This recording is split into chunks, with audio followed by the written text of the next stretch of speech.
Nung nag-uumpisa ako dito sa pagtitinda ng graham bar, natatakot pa ako baka walang bumili.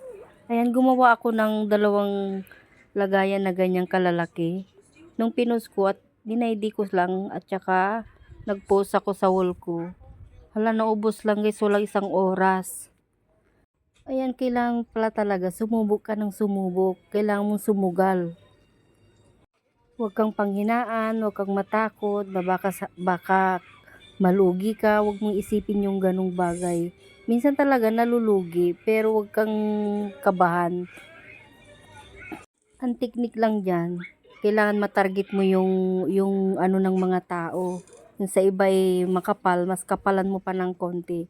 So ayan guys, kinapalan ko ng konti para siyempre sulit naman yung mga bibili sa atin. At ngayon ay meron na akong 4 na reseller guys.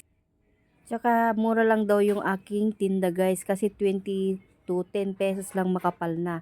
Anin mo naman yung malaking tubo kung mabagal naman ang benta, 'di ba? So ayan guys, maaga pa lang may benta na tayo. Sa graham bar, tinda kami sa school, nag-deliver. Ayan na, madami-dami ito. Yan. 3, 4, 5, 6, 7, 8, 9, 10, 11, 12, 13. Plus 500. Tapos meron pa dito. Marami tayo guys ngayong umaga. Kasi nag-deliver tayo sa mga reseller.